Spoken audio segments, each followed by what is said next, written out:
Assalamualaikum warahmatullahi wabarakatuh. Selamat pagi, apa kabar? Semoga teman-teman selalu dalam keadaan sehat dan selalu dalam lindungan Allah Subhanahu wa taala. Bertemu lagi hari ini dengan Ustazah Yuni pada pembelajaran tematik di pembelajaran tema. Masih semangat kan teman-teman belajarnya? Semoga selalu semangat ya, walaupun belajar di rumah. Nah, hari ini kita akan belajar di pembelajaran 5. Teman-teman bisa buka bukunya dan perhatikan video Ustazah berikut. Teman-teman, dalam membuat benda tidak hanya berasal dari kayu, kertas, dan plastik.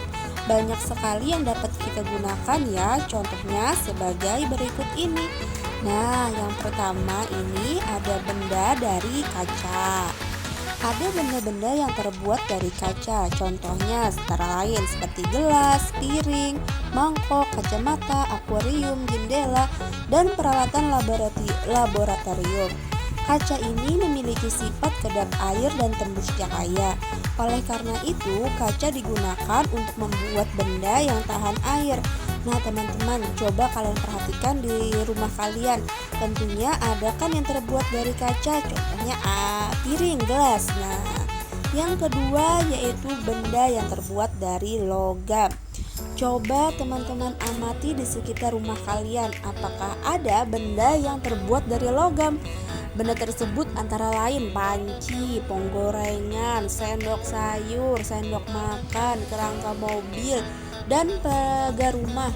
Mengapa benda-benda tersebut terbuat dari logam? Karena logam memiliki sifat yang kuat, dapat dibentuk dan penghantar panas yang baik. Nah, yang ketiga ini adalah benda dari karet. Teman-teman tentunya mempunyai penghapus kan? Nah, penghapus ini terbuat dari apa ya? Nah, benar teman-teman, penghapus ini terbuat dari karet.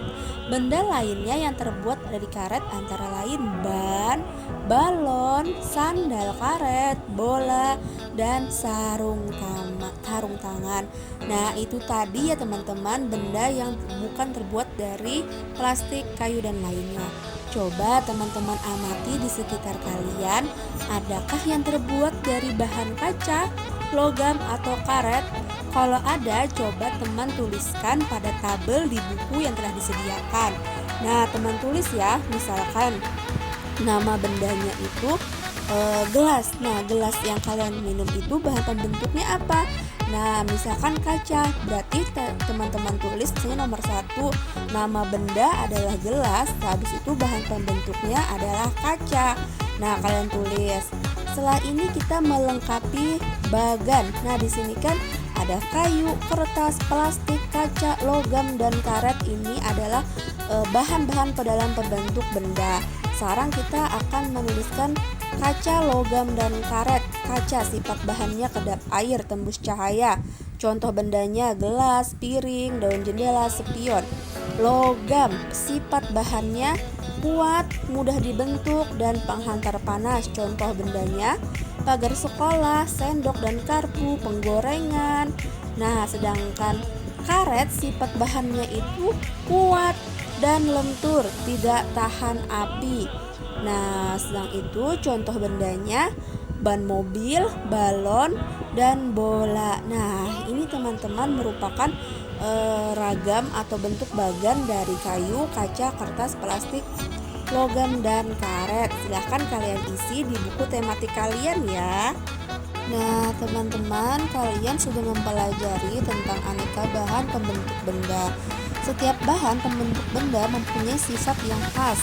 Nah, coba teman-teman perhatikan di lingkungan kelas kalian atau di rumah kalian, adakah sampah di tempat tinggal kalian atau di sekolah kalian? Pasti ada kan teman-teman. Nah, coba teman-teman sebutkan bahan yang digunakan untuk membuat tempat sampah. Contohnya di sekolahan itu terbuat dari plastik kan? Nah, ya, plastik, kayu, bahkan logam seperti aluminium dapat dibuat menjadi tempat sampah. Sekarang perhatikan tempat sampah di kelas teman-teman atau di rumah teman-teman. Apakah ada tempat sampah dan apakah jumlahnya mencukupi? Apakah teman-teman sudah mempunyai kesadaran dalam membuang sampah pada tempatnya? Ustazah harap teman-teman sudah mempunyai kesadaran dalam diri kalian ya untuk membuang sampah pada tempatnya. Nah, teman-teman, sekarang musyawarahkan dengan teman kalian atau dengan keluarga kalian bagaimana sih caranya meningkatkan kebersihan di sekolahan atau di rumah. Nah, Ustazah punya contohnya ya. Satu, selalu membuang sampah yang telah kita gunakan pada tempatnya. Nah, sampah yang telah kita gunakan atau sampah makanan kita buang pada tempat sampah ya teman-teman. Yang kedua yaitu melakukan kegiatan Jumat bersih secara rutin. Misalkan di sekolahan, dalam hari Jumat itu kita rutinkan untuk bersih-bersih. Yang ketiga melaksanakan piket kelas. Nah, biasanya kan setiap hari itu bergantian dalam piket kelas. Yang empat mengadakan gerakan cinta kebersihan dan kesehatan lingkungan kesekolahan. Nah, ini merupakan cara kita untuk meningkatkan kebersihan yang ada di sekolahan kita. Ini tadi tentang cara meningkatkan kebersihan di sekolah kita. Teman-teman, ini ada beberapa pertanyaan tentang musyawarah. Apakah setiap anak boleh memberikan pendapatnya saat bermusyawarah? Tentu saja boleh ya, setiap anak atau orang boleh memberikan pendapat saat bermusyawarah. Mengapa kita harus memberikan pendapat saat bermusyawarah? Kenapa ya teman-teman kita harus memberikan pendapatnya kita saat bermusyawarah?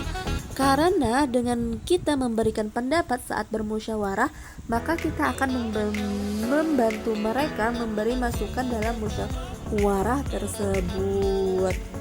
Apa yang terjadi apabila hanya ada satu atau dua orang yang akan memberikan pendapat? Nah, apabila dalam suatu musyawarah itu hanya satu atau dua orang yang memberikan pendapat, maka yang terjadi pada hasil keputusan itu hanya bersumber dari kedua orang tersebut. Jadi yang pada saat musyawarah tadi hasilnya cuma pada dua orang tersebut. Dan apabila kalau kalian semua memberikan pendapat, maka hasil atau pendapat itu akan semakin beragam atau semakin banyak. Jadi keputusan atau mufakatnya itu akan lebih banyak ya teman-teman. Jadi kalian harus berani memberikan pendapat pada saat bermusyawarah tersebut. Apakah kita boleh memaksakan pendapat kita saat bermusyawarah? Tentunya tidak boleh ya. Kita harus mendengarkan pendapat orang lain juga. Misalkan, saya contohkan dalam pemilihan ketua kelas, kita tidak boleh memaksakan pendapat kita. Dia yang harus jadi ketua kelas. Kita harus mendengarkan orang lainnya juga. Kalau orang lain, teman-teman kita menginginkan teman yang lainnya untuk menjadi ketua kelas, jadi kita harus bermusyawarah siapa yang akan menjadi ketua kelasnya. Nah, itu tadi tentang penjelasan Ustazah hari ini di pembelajaran 5. Materi di pembelajaran 5 belum selesai teman-teman. Akan kita lanjutkan lagi di hari Selasa. Apabila ada yang kurang paham atau kurang jelas bisa tanyakan sama Ustazah. Sampai bertemu di video selanjutnya. Wassalamualaikum.